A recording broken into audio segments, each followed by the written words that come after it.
Kami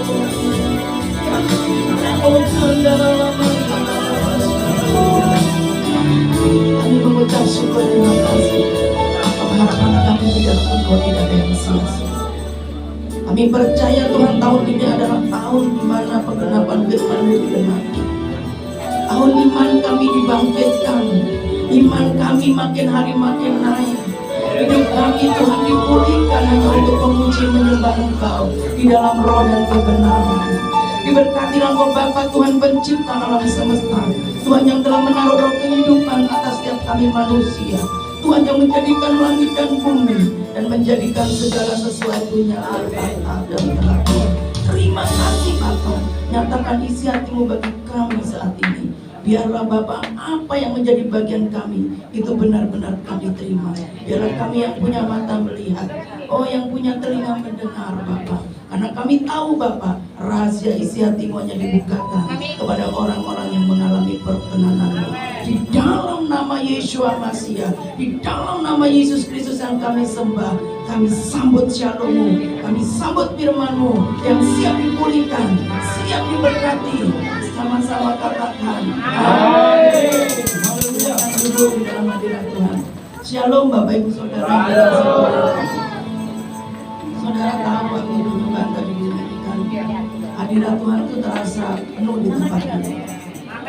Sehingga firman yang saya harus bagikan berubah semuanya Bapak Ibu Saudara. Jadi kita harus tahu bahwa tahun-tahun ini adalah tahun di mana orang yang memiliki iman itu adalah orang yang berjaya. Orang yang memiliki iman itu adalah orang yang memiliki kehidupan.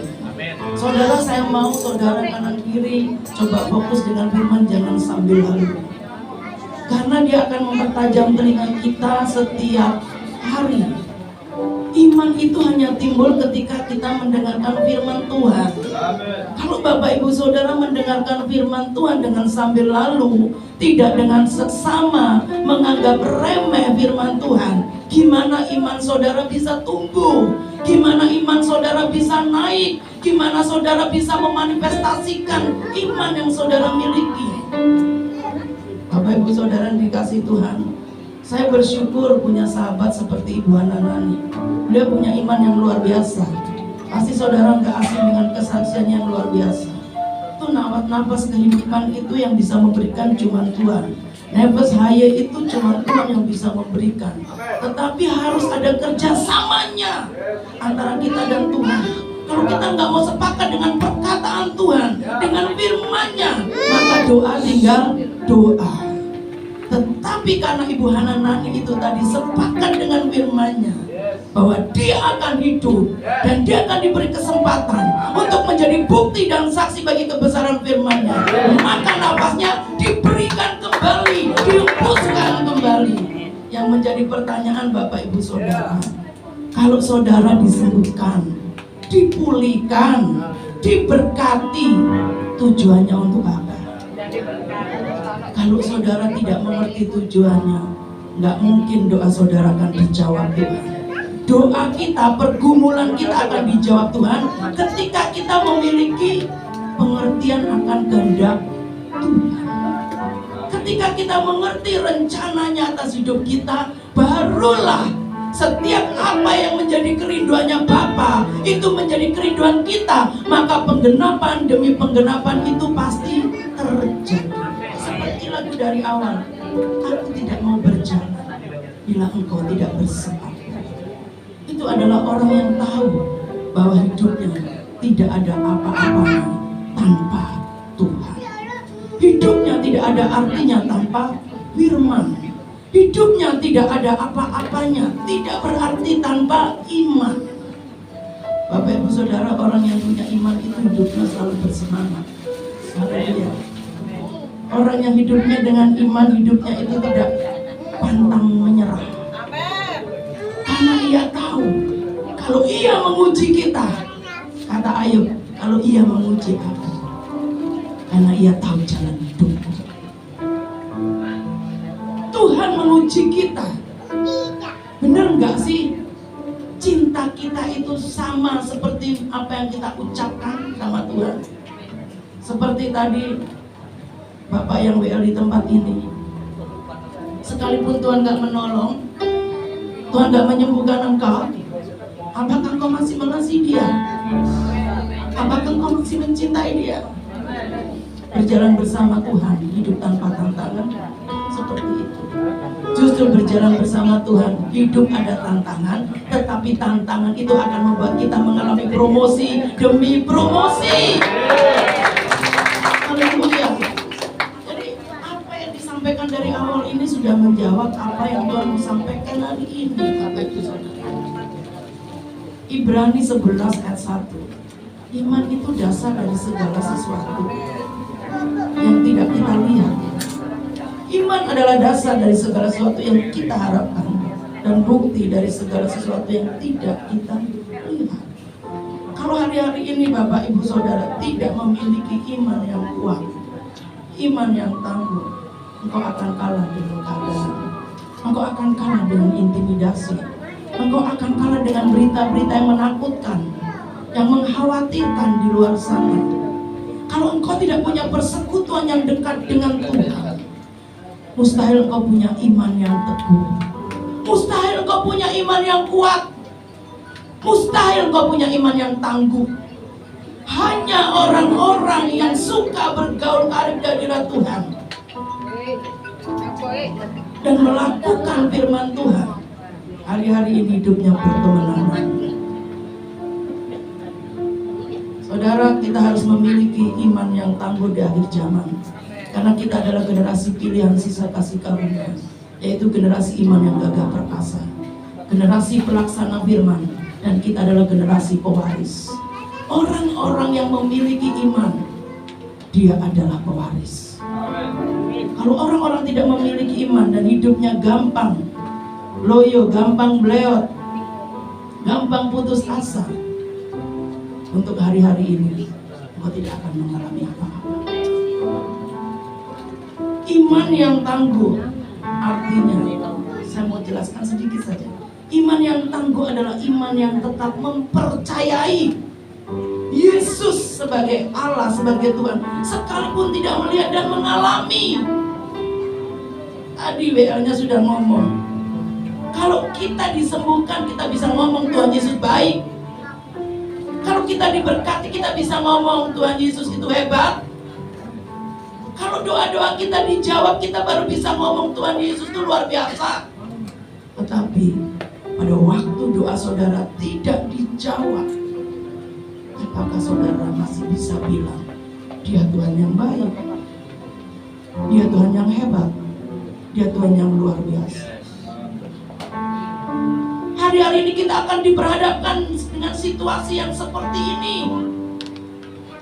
Tapi pada waktu imanmu teguh, justru engkau tidak akan kehilangan apapun, bahkan nyawamu, hartamu, tapi engkau akan memperoleh kehidupan dan engkau akan berkelimpah. Karena imanmu sudah teruji. Memiliki iman yang tangguh berarti iman yang tetap mempercayai Yesus sebagai Tuhan, sebagai Allah, sekalipun tidak melihat dan mengalami.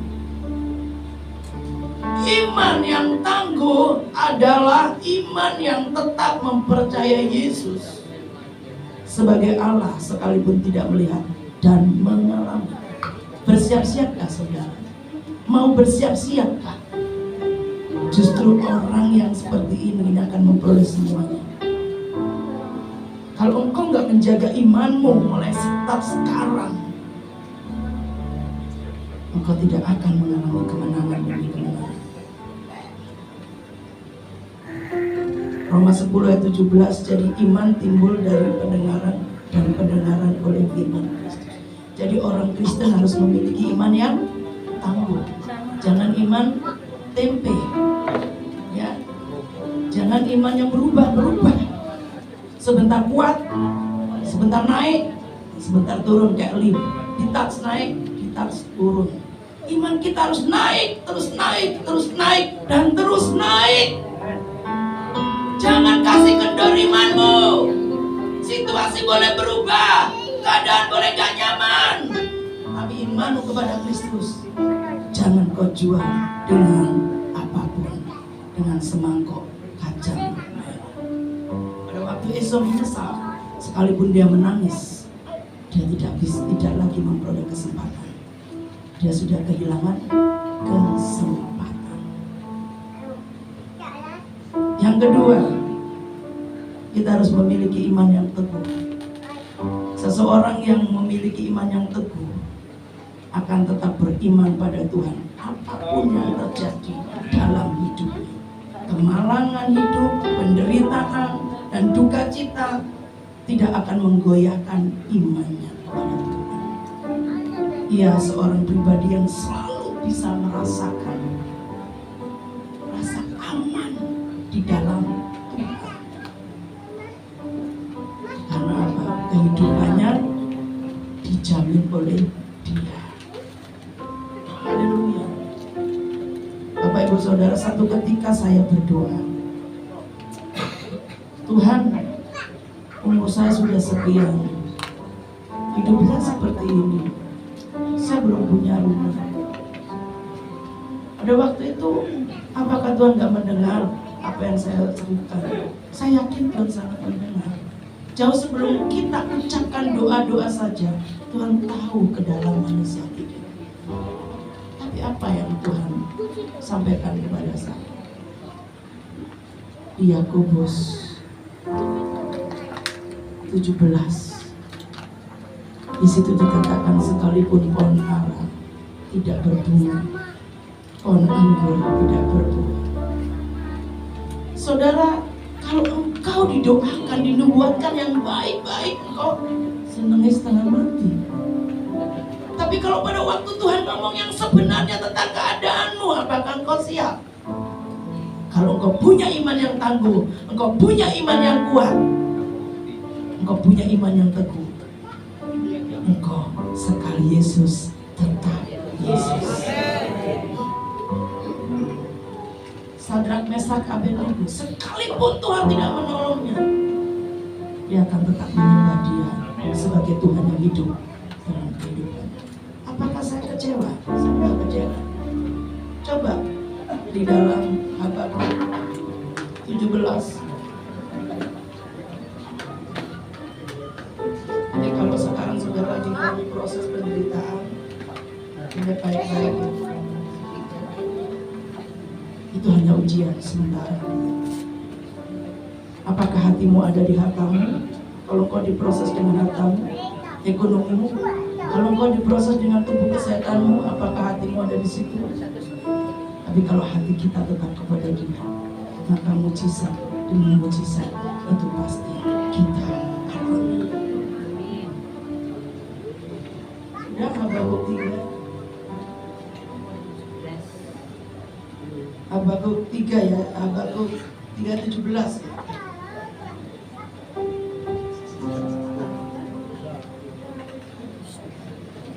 Ya, sekalipun pohon ara tidak berbunga, pohon anggur tidak berbuah, hasil pohon zaitun mengecewakan, sekalipun ladang-ladang tidak menghasilkan buah, bahan makanan, kambing domba terhalau dari bunga, dan tidak ada lembu sapi dalam kandang. Artinya hopeless, tidak ada harapan lagi. Saudara mau minta tolong teman yang biasanya gampang, nggak bisa nolong. Saudara biasanya mengandalkan orang tua nggak bisa lagi diharapkan. Tidak ada lagi harapan.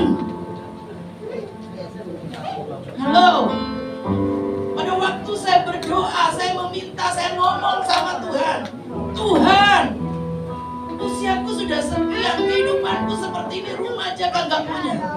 Waktu Tuhan jawabnya begini, kalau kita nggak punya iman, kita bisa runtuh. Justru saya dibawa Tuhan naik dan terus naik karena firman ini. Saya cuma bilang, karena di ayat bawahnya ngomong seperti ini. Namun aku akan bersorak-sorak di dalam Tuhan, beria-ria di dalam Allah yang menyelamatkan aku.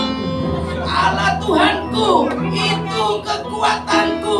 Ia membuat kakiku seperti kaki rusa. Ia membiarkan aku berjejak di bukit-bukit. Justru ayat ini yang saya senang. Bisakah waktu saudara meminta tidak diberi, saudara bilang dia baik? Waktu kau sakit sudah menaun 38 tahun seperti si lumpuh yang nunggu goncangan air, apakah engkau makin melekat dengan Tuhan? Sesungguhnya simpel. Proses itu hanya untuk membawa kita dekat kepada Dia, mengalami pengenalan dengan Dia secara pribadi. Lebih peka lagi, yang kurang hikmat pasti ditambah berhikmat. Orang yang dekat sama Tuhan hidupnya berbeda. Orang lihat kita dulu dan sekarang pasti berbeda. Saya kemarin bertemu dengan teman-teman rekan-rekan sekerja Allah yang lama, mungkin sudah bisa dihitung 15 tahun ke atas. Pada waktu mereka bertemu dengan saya kira sudah lupa Bapak Gembala saya senior. Saya ngomong sama teman saya, sama teman-teman yang besar dulu ya, tapi juga jadi ibu gembala saya. Itu ngomong gak lupa kali ibu gembala sama Bapak. Saudara tahu, pada waktu saya masuk ke situ adalah kemas, dia bilang, kamu tetap aja seperti ini, kamu begini.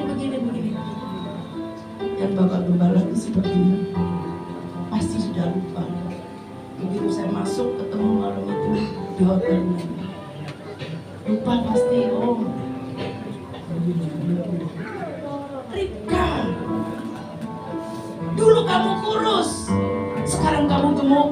Saya bilang begini, dulu penuh penderitaan, sekarang di dalam kelimpahan. Karena kita Tuhan, sekalipun diproses, kurus biasa, gemuk pun juga luar biasa. Jadi kalau dia saya dulu kurus, proses 12 tahun sampai proses. Pada waktu teman-teman saya melihat dan datang ke rumah saya, ada yang nginep di rumah saya di mana mereka melihat betapa hebatnya Tuhan yang kita sembah. Kalau bukan Tuhan, gak mungkin saya mengalami hal yang seperti ini. Dan saya ada sampai hari ini. Bapak, Ibu, Saudara, kalau engkau sedang diproses, jangan kecewa. Kalau tidak dijawab-jawab, makin aja menyembah Tuhan, menyenangkan hatinya, cari perkenanannya, jangan cari perkenanan manusia. Memiliki iman yang teguh, artinya seseorang yang beriman teguh akan tetap beriman pada Tuhan. Apapun yang terjadi dalam hidupnya, baik itu kemalangan terjadi dalam hidupnya, penderitaan dan duka cita, tidak akan menggoyahkan imannya kepada Tuhan. Ia seorang pribadi yang selalu bisa merasa aman di dalam Tuhan, dalam aneka kehidupan yang dialami. Kalau saya mau ceritakan proses pembentukan kita itu masing-masing berbeda-beda. Kalau saya mau ceritakan proses yang saya alami sampai hari ini pun saya tetap diproses. Tetapi prosesnya itu berbeda-beda, Bapak Ibu Saudara. Jadi miliki tujuannya proses yang kita alami diizinkan Tuhan terjadi atas kita. Ayo bilang, karena Ia tahu jalan hidupku. Kalau Ia menguji aku akan timbul seperti emas. Selama kita dibentuk di tangan yang Maha Kuasa, diproses, gak usah takut. Serahkan hidupmu kepadanya, maka Ia akan bertindak. Kalau hari-hari ini kita tidak diizinkan mengalami proses pembentukan, dilahirkan kembali pada waktu masa susah, imanmu belum terbangun, firman belum menjadi fondasi dalam hidupmu, maka engkau akan gampang goyah. Lagi-lagi, saya juga punya pengalaman sama Tuhan. Pada waktu itu saya pelayanan, saya pikir kalau saya pelayanan dibonceng terus sama istilahnya cowok gitu ya, sekalipun sudah berkeluarga, sekalipun sama-sama pelayanan, istrinya juga nggak apa-apa, tapi buat saya nggak nyaman, Bapak Ibu Saudara. Saya berdoa berlutut di gereja, dan gereja itu masih ada, itu jadi saksi. Saya meraung, saya menangis. Tuhan cuma bilang apa? Matius 6 ayat 33. Carilah dahulu kerajaan Allah dan kebenarannya, maka semuanya itu akan ditambahkan kepadamu. Tidak ada jawaban yang signifikan. Ya, mungkin 3 bulan ke depan kamu akan punya sepeda motor, mungkin begitu. Kamu akan mengalami mujizat, ada orang yang kirim berkat. Enggak, Bapak Ibu Saudara. Tapi pada waktu itu saya tahu jawabannya. Saya melangkah dengan iman. Waktu itu sisa cincin di jari saya. Saya ajak teman saya bilang, "Nyok, aku mau kredit motor, aku mau jual cincin ini." Terus dia bilang, "Ya, aku antar."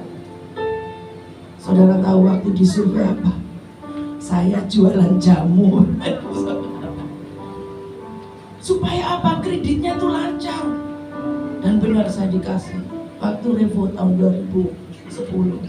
Saudara tahu, uang satu-satunya dari cincin yang saya jual buat DP 1 juta. Pada waktu saya percaya bahwa dia bukan Tuhan yang mempermalukan anaknya, dia bukan Tuhan yang mau anaknya mengalami penderitaan. Dia jawab, tiba-tiba ada seorang ibu telepon, "Bisa nggak melayani ya? Tapi nginep di rumah saya." Saya nginep semalam, dan ibu ini menceritakan, "Saya digelisahkan Tuhan untuk memberikan kamu sepeda motor." Saya ceritakan, saya sudah punya sepeda motor. Saya baru DP dan kredit waktu itu 3 tahun. Tahukah saudara? Tuhan bisa memakai banyak cara untuk memberkati kita. Lalu dia bilang, "Berapa DP-nya?" Saya bilang 1 juta. Hari itu juga 1 juta dikembalikan ke saya. Dan sampai selesai saya tidak bayar motor sepeser pun. Karena motor itu saya kasihkan adik saya. Saya punya adik cowok 2. Dan saya memang Tuhan itu taruh belas kasihan seperti firman KFA kemarin. Saya itu memang dipakai Tuhan untuk memperhatikan saudara-saudara saya. Jadi saya kasih satu, yang satu juga saya berikan. Saya itu belajar adil. Jadi Bapak Ibu Saudara, waktu engkau berdoa memohon sama Tuhan, jawabannya tidak sama dengan apa yang kau harapkan. Jangan ada sedikit pun rasa kecewa di hatimu. Kalau engkau kecewa berarti engkau tidak mengenal Yesus yang kau sembah. Kalau engkau bersungut-sungut, engkau juga tidak mengenal siapa Sang Pencipta yang kau sembah. Saudara, bisa nggak kita menggerakkan orang untuk memberkati kita? Nggak bisa.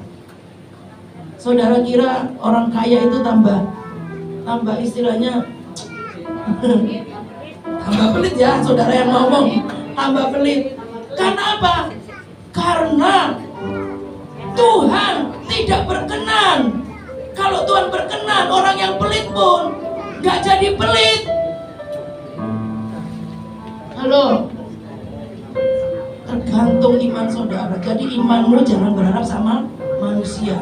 Iman itu tidak boleh berharap kepada manusia, tidak boleh berharap kepada kekuatan kita sendiri. Tetapi iman itu harus berharap kepada Tuhan sepenuhnya. Sekalipun tidak dijawab, jangan engkau kecewa. Suka-sukanya Tuhan. Tuhan yang punya musim dan waktu. Kalau saudara melihat saya yang berapa tahun yang lalu dan sekarang, pasti seperti teman saya itu ngomong, "Kok bisa begitu ya? Kok seperti itu ya?" Iyalah, dulu diproses terseok-seok, badannya kurus, kering.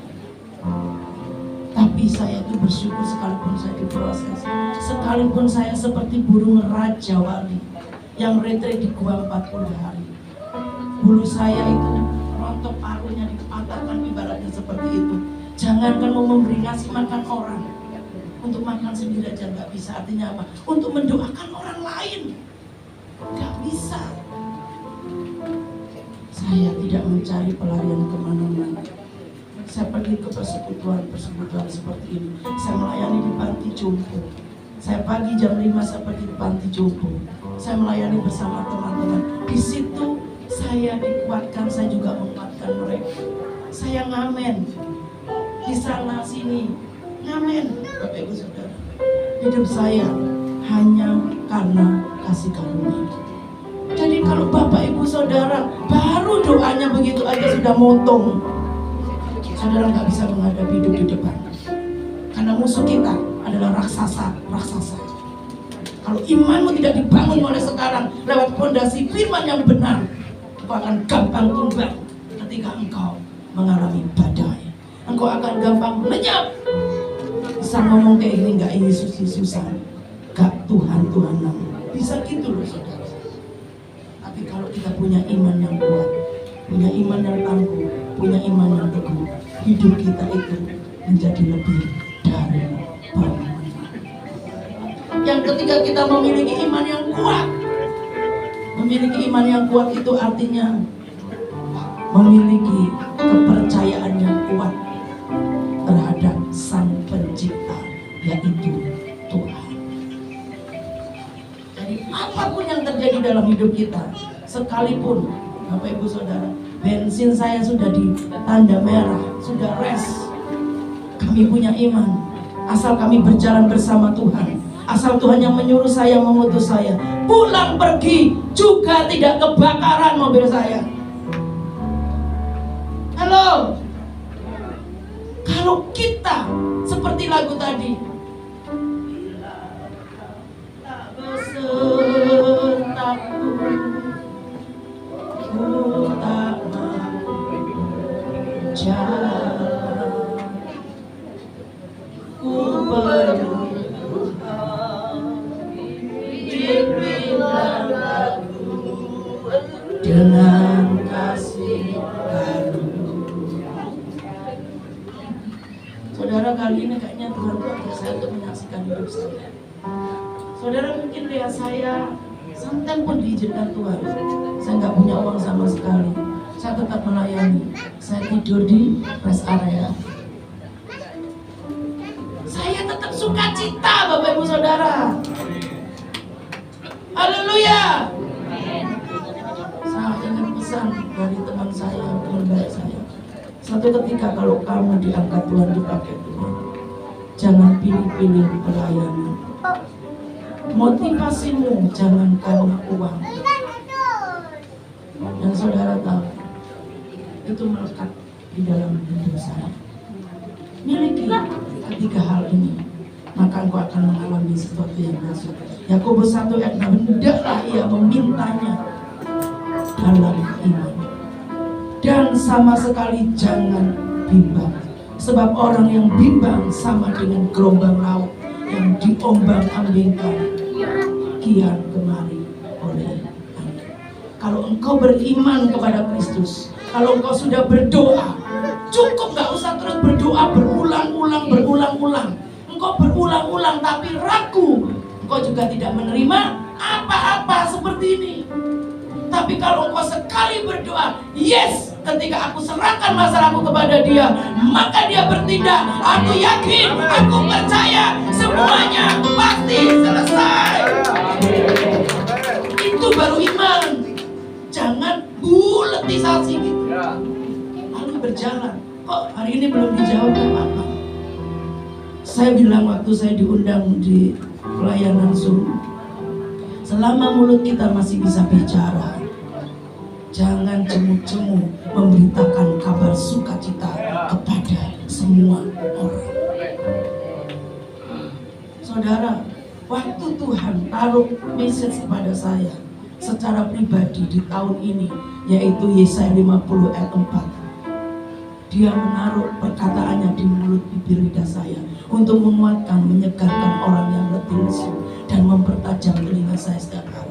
Itu saya kerjakan, bukan saya yang bekerja, tapi Tuhan. Dan memang pada waktu firman itu datang kepada saya, amanat itu datang kepada saya, yang datang kepada saya orang Buddha, orang Muslim, orang apapun datang kepada saya. Dan ketika saya melihat dia, saudara tahu nggak, rasanya itu kayak sesuatu kegairahan sendiri. Jadi saya mau bilang, saya injili orang itu 1 hari cukup. Besok ketemu lagi, siap terima Yesus? Yes, saya baptis di dalam nama Yesus. Ini waktunya kita menyabit tua yang sudah kuning. Kalau saudara masih sibuk dengan masalah saudara, pergumulan saudara, apa yang saudara mau makan, minum, pakai, saudara, penyesalan itu gak ada yang di depan, selalu di belakang. Engkau lupa saudaramu belum kenal Tuhan. Engkau lupa ada sahabatmu yang belum percaya Yesus. Engkau lupa karena kau sibuk dengan masalahmu sendiri. Kalau hari ini engkau pegang isi hati Tuhan, ini bukan saya yang ngomong. Ketika engkau sudah berdoa sekali dan engkau mempercayai, engkau mengimani bahwa semua di tangan Yesus, di tangan Bapa, pasti selesai. Berjalan. Nginjili gak harus dimimbang, melayani Tuhan gak harus dimimbang. Kalau engkau mungkin bekerja di pasar tempat paling enak untuk ngomong tentang Tuhan. Lewat apa? Kehidupan kita. Orang lihat berbeda, orang akan penasaran. Saudara, saya mau saksikan, ada seorang ibu. Jadi saya punya teman, itu punya asisten rumah tangga. Hati-hati, kalau saudara tidak mau dipakai oleh Tuhan, batu pun bisa dipakai. Satu ketika, asisten rumah tangga ini sakit, gagal ginjalnya bocor. Waktu COVID itu bengkak sekali tubuhnya. Saudara tahu, ini orang saudara kita, bukan orang percaya. Tiba-tiba Tuhan datang di depan pintu kamar. Dia cuma ngomong begini, gak usah sedih-sedih, besok kamu pasti sembuh. Lah ketakutanlah yang namanya asisten rumah tangganya ini. Kedua didatangi lewat mimpi, kata itu saudara. Gondrong katanya dia, terus ngomong, gak usah sedih-sedih, besok kamu pasti sembuh. Ketakutan, makin tidak bisa tidur dan tidak bisa tidur. Akhirnya tanya sama teman saya, Non, di rumah ini tuh banyak hantu ya? Teman saya bilang, ya gak ada lah, orang rumah ini dipakai doa setiap hari. Yang ada Tuhan Yesus. Sejak saat itu ibu itu kalau berdoa berubah. Tuhan Yesus sembuhkan saya. Tuhan Yesus, saya mau makan. Tuhan Yesus, saya mau bekerja. Hari ketiga ibu ini benar-benar mengalami mujizat kesembuhan dan seluruh tubuhnya kempes. Dan saudara tahu, beberapa minggu yang lalu kami baptis di dalam nama Yesus Kristus dan ibu ini menerima Yesus. Wow, kalau saudara sibuk dengan urusan dari anakku belum bayar sekolah, berasnya habis, gak punya duit, coba ngomong sama kanan kiri pasti ini masalah yo bodoh aja. Iya tuh, mau pinjem, aku mau pinjem uang, terus aku pinjem ke siapa? Tapi kalau kita percaya punya Tuhan yang luar biasa, dia kaya, dia berkelimpahan, kita nggak perlu bingung menceritakan masalah kita kepada orang lain, nggak perlu bersungut-sungut, kita cukup duduk diam. Terima kasih Tuhan buat proses ini. Apa yang harus aku selaraskan, apa yang harus aku buang supaya aku mengalami janjimu, supaya aku mengalami kesembuhan, supaya aku mengalami mujizat. Saudara, di tempat di mana kita dibentuk dan diproses, itu tempat yang paling bagus untuk berjumpa dengan Tuhan. Di saat kita hancur, di saat kita remuk, di saat hati kita tidak nyaman, tidak ada satu orang pun yang mengerti kondisi kita, keadaan kita. Saudara, jangan lupa ada satu pribadi yang terus setia menjaga kita, melindungi kita, memelihara hidup kita. Kalau sampai hari ini kita bisa berkumpul di tempat ini, itu semua karena kasih karunia. Matius 8 ayat 8. Tetapi jawab perwira itu kepadanya, Tuan, aku tidak layak menerima Tuan di dalam rumahku. Katakan saja sepatah kata, maka hambaku itu akan sembuh. Iman perwira ini luar biasa. Waktu dia mendengarkan perkataan Tuhan, yaitu firman-Nya, maka itu juga yang dikatakan kepada hambanya, maka sembuhlah hambanya. Berapa banyak di antara kita sudah menerima firman? Banyak sekali. Dikuatkan, tetapi imannya tidak bertumbuh. Karena imannya tergantung hamba Tuhan. Firman yang kita terima, yang kita dengar, itu harus kita simpan dalam-dalam. Lalu kita renungkan kembali, kita perkatakan setiap hari, dan itu menjadi destiny kita atau masa depan kita. Jangan berkata sembrono lagi, karena malaikat itu ada di sekitar kita hari-hari ini. Berkatalah perkataan yang seperti Tuhan ajarkan. Pikirkan semua yang baik, yang mulia, yang indah, yang sudah didengar, dan itu yang akan kita alami, Bapak Ibu. Semua mengalami masalah yang sama. Kalau bukan duit, anak. Kalau bukan anak, suami. Kalau bukan suami, istri. Kalau bukan itu, ekonomi. Kalau bukan itu, bisnis. Kalau bukan itu, sakit dan lain sebagainya. Tapi kalau kita punya iman yang teguh, dalam penderitaan seperti apapun, dalam proses seperti apapun, justru kita makin mencintai Tuhan. Wow.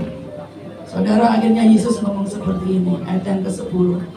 Setelah Yesus mendengar hal itu, heranlah ia dan berkata kepada mereka yang mengikutinya, aku berkata kepadamu, sesungguhnya iman sebesar ini tidak pernah aku jumpai pada seorang pun di antara orang Israel.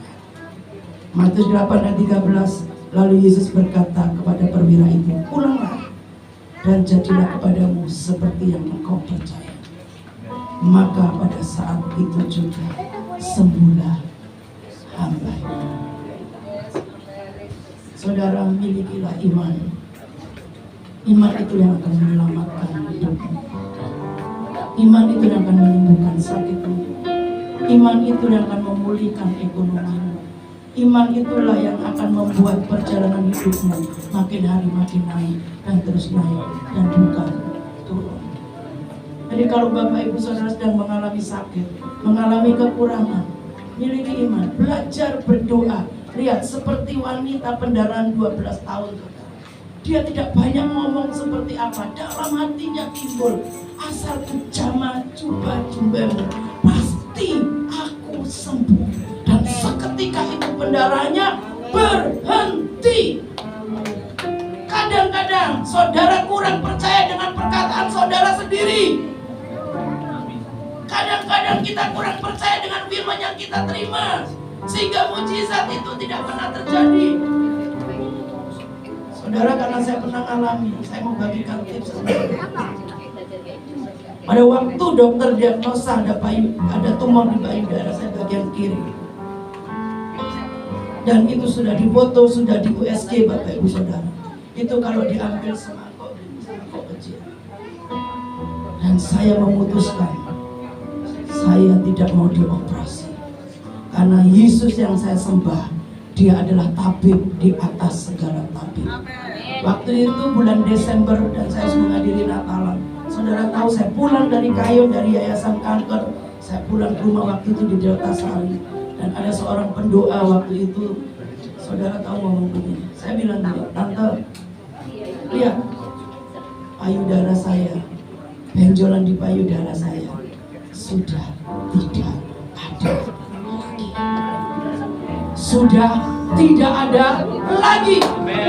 Sudah tidak ada lagi. Iman itu dibutuhkan keyakinan. Percaya pula, jangan bimbang. Ingat Yakobus 1 ayat 6, orang yang bimbang tidak akan mendapat apa-apa. Kalau engkau sudah tahu, aku pulang dari tempat ini, aku harus berubah. Cara berdoaku harus berubah. Supaya apa, saudara? Waktu kita perkatakan itu jadi. Itu untuk saya. Lalu kalau saya sudah sembuh, saya juga ingin menyembuhkan banyak orang. Dan saudara tahu, ada yang pendarahan juga habis operasi miom. Waktu Tuhan pakai tangan saya dan Tuhan berkenan menjawab doa saya dan doa tentunya itu, maka pendarahannya pun berhenti seketika. Malam itu saya doakan, besok paginya mamanya bersaksi, pendarahan anak saya berhenti. Miliki iman yang kuat. Saya panggil worship leader, singer. Saudara, saya mau saudara nyanyi pujian ini dengan pengertian. Ibu yang pakai baju garis-garis, this is your time. Ini waktumu untuk mengalami mujizat. Kau sudah mengalami rasa capek, rasa lelah. Kau seperti wanita yang menimba di sumur Yakub. Dan hari ini Tuhan akan memulihkan keberadaanmu. Tuhan tahu bahwa engkau sudah merasa tidak sanggup lagi, tidak mampu lagi, bebanmu begitu menindih. Tapi hari ini ada kelegaan, sebab Dia adalah sumber kehidupan, Dia adalah sumber kemenangan, Dia sumber pemulihan. Asal kau percaya, pulang dari tempat ini, kau akan mengalami hal yang dahsyat dan kau akan bersaksi di tempat ini. Karena Tuhanlah, karena kasih karunia-Nya, engkau boleh hidup dan mengalami pemulihan demi pemulihan. Bila engkau tidak berserta,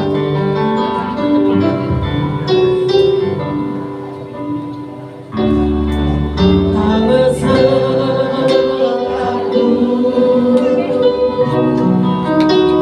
kemuliaan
sama dia.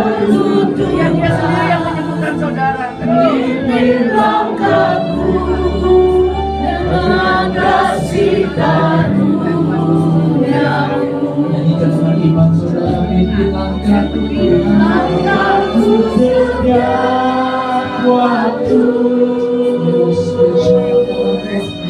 berjalan dalam Roh-Mu. Nyatakan Tuhan kemuliaan-Mu dan berjalanlah denganku. Katakan bila besertaku, besertaku. Ku tak mau berjalan, ku baru Tuhan, pimpin langkahku dengan kasih karunia-Mu.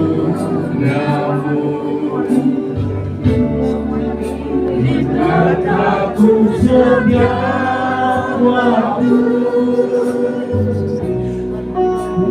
berjalan dalam Roh-Mu.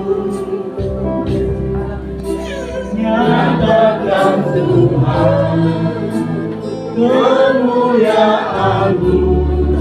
dan berjalan. Semangat saja nyanyikan bilang Tuhan besertaku. Jadi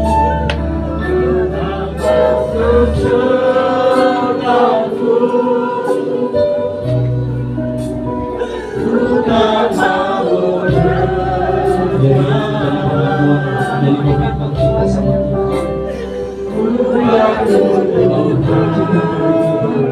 pimpin langkah dengan kasih karunia-Mu. Dia mau memberikan kehidupan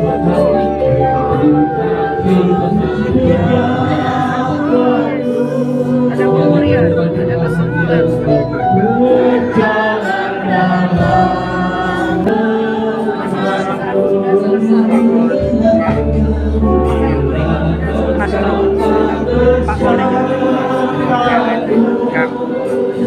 biarlah Tuhan memulihkan hidup saudara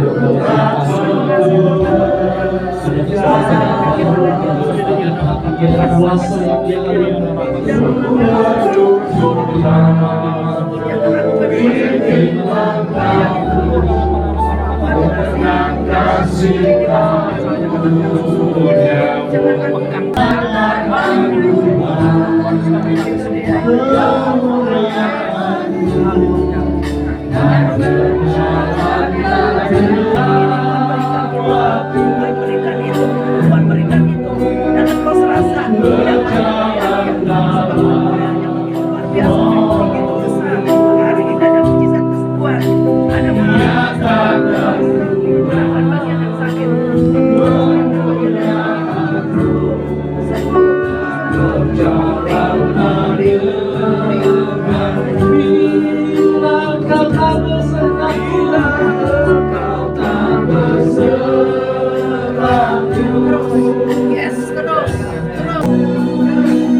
Kau jadikan hidupku